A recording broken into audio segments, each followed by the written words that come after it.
Good afternoon বন্ধুরা। দেখো আজকে আমার বাড়িতে তো আমি লাঞ্চে থালা দেখাতে পারবো না, আমি অন্য কিছু দেখাচ্ছি তোমাদের। আজকে আমার শাশুড়ি মায়ের জন্মদিন, তো সেই উপলক্ষে আমি কি কি বানিয়েছি সেটা আমি তোমাদের সাথে শেয়ার করে দিচ্ছি। একটু দেখো, এই দেখো বানিয়েছি পায়েস, চাটনি, পনির, আলু পটল, পোস্ত দিয়ে অবশ্য, 5 রকম ভাজা, খিচুড়ি, পোলাও, আলুর দম, এগুলো বানিয়েছি। প্রত্যেকটা জিনিস মায়ের পছন্দের মতন এগুলো সব বানিয়েছি। এছাড়াও আছে ফল মিষ্টি দই, এগুলো তো আছে। এগুলো ছাড়া এবার ভাজবো সাদা পাঁপড়, যেটা ওনার খুবই পছন্দের একটা খাবার। সাদা পাঁপড়টা এবার ভাজবো, বেগুনি বানাবো, করে ওনাকে খেতে দেবো। এই পাঁপড়গুলো এবার ভাজছি। এই পাঁপড়গুলো ভেজে নিয়ে তারপর আমি বানাবো হচ্ছে বেগুনি।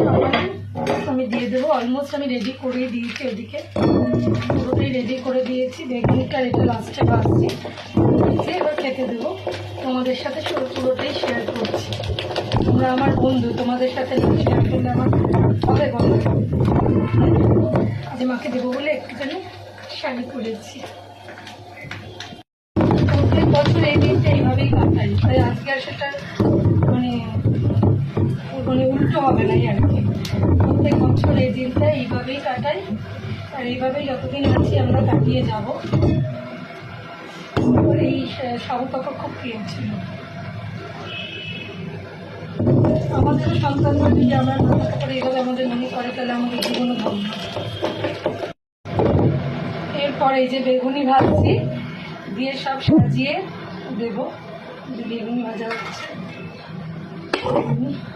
এটা হলেই হয়ে যাবে। প্রত্যেকে একটুখানি দেখো, খুব ভালো লাগবে, আমি জানি অনেকেরই ভালো লাগবে।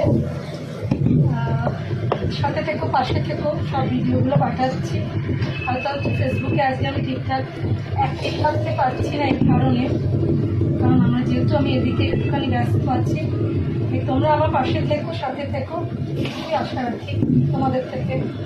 ভিডিওগুলো ছাড়ছি, একটু দেখো, ভালো লাগলে একটা লাইক, কমেন্ট, একটা উইশ অবশ্যই করে দিও মাকে, ঠিক আছে?